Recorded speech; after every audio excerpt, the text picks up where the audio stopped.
So recently there was a government shutdown that barely got avoided once again. And this is not the first time to happen before. The previous time that happened pretty bad was back around 2018.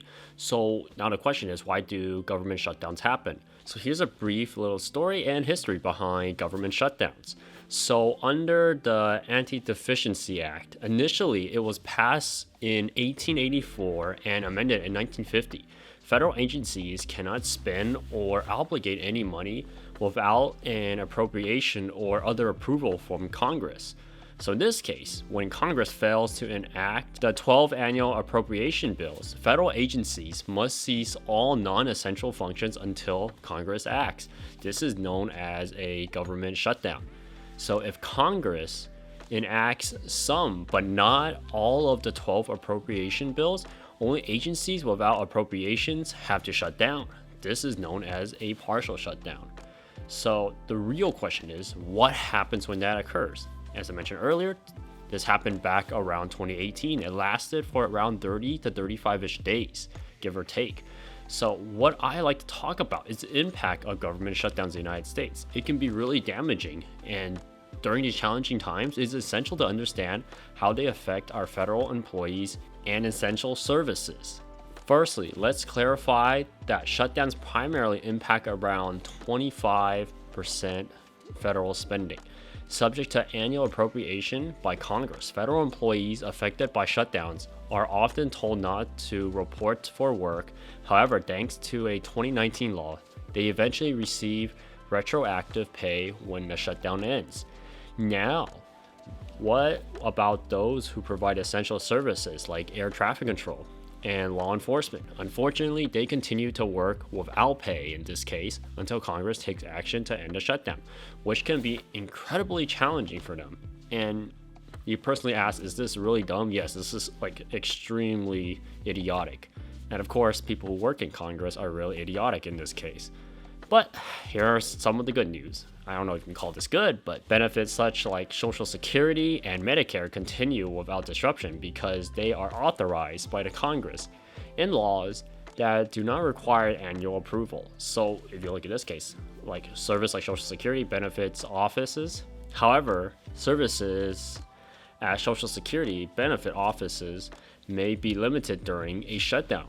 Additionally, the Treasury continues to pay interest on U.S. Treasury debt promptly. This ensures the stability of financial markets. But nevertheless, government shutdowns are far from ideal. They lead to various inconveniences, including delays in processing applications for passports. You got small business loans that need to be processed or government benefits. This includes if you guys go to like national parks, you may see visitor centers and bathrooms closed. And food and safety inspections may decrease in this case.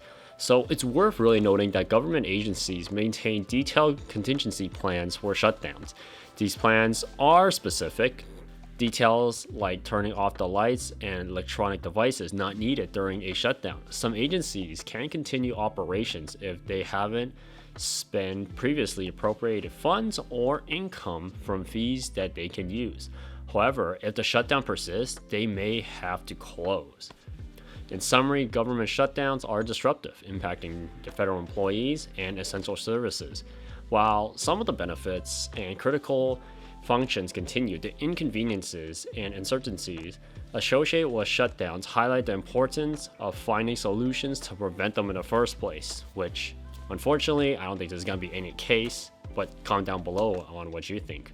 So what impact do government shutdowns have on the overall economy? Because if a lot of people are not working, and a lot of people are not getting paid and working, and you might have ensued violence or chaos in the streets.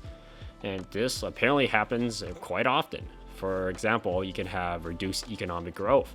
So shutdowns limited government spending, which implies it's going to affect businesses relying on government contracts for funding, thus slowing overall economic growth. You got businesses that need lending. You got basically companies making financial decisions. For example, Lockheed Martin, Raytheon, who are making military contracts. Those will get paused too. You got a lot of moving factors here. This really breaks down to including financial market volatility. So shutdowns create investor uncertainty, leading to market fluctuations in stocks and bonds. For example, contracting and supply chain disruptions. Businesses, particularly SMEs, face cash flow disruptions, layoffs, and supply chain issues due to halted government contracts and approvals. So when you think about the markets that work, everything is consistently moving. If one thing stops, everything stops. This is like basically a domino effect. And this literally breaks down the chain. If you think about it, this even goes down to housing market impact. You got mortgage processing inspections and loan approvals by agencies like the FHA, the HUD can be disrupted, impacting the housing market. Maybe it's a good thing and bad thing, but hey, that's for you to decide, and comment down below what you think. This really breaks down agriculture and food safety concerns. Delays in subsidies, you got inspections, and data reporting affect the agricultural sector. Food safety inspections may also be delayed, posing risk. Now, the long-term confidence issues. This is the big player here, because if this happens more often than not, maybe people might get numb to it, and sometimes people, or especially investors like you and me watching this video, that might have some confidence hit, like whether or not is our government competent enough. In most cases, they're not competent enough. So when you have frequent shutdowns erode confidence in government ability, influencing investment decisions and attractiveness of the US for businesses, this impacts highlight the broader economic consequences of government shutdowns on both a short-term and long-term scales. To put it in brief description is, no one wants to put money in place where you can't, like the government can't even decide whether to go left or right, and they just sit there and argue with each other. Maybe it's a good thing, maybe it's a bad thing, but in this case, there's more bad things happening than good things. So if you look at this overall in conclusion, government shutdowns have really a far-reaching economic consequence that touch on various sectors of the economy, from reduced growth and financial market volatility to disruptions in contracting, housing, agriculture, and even long-term confidence in the government. Basically, people will start to lose trust. Like, for example, safety and regulation in transportation, how people go shopping, that's like a whole another story. And the main problem is they need to recognize that these impacts underscores the importance of finding solutions to prevent and mitigate the effects of government shutdowns, ultimately promoting economic stability and growth. And let me know what you think, because this government shutdown, this is not going to go away. This is going to consistently happen when time passes. And who knows, the next government shutdown might last longer than a one in 2018. Make sure you guys subscribe, comment down below, and have a nice day.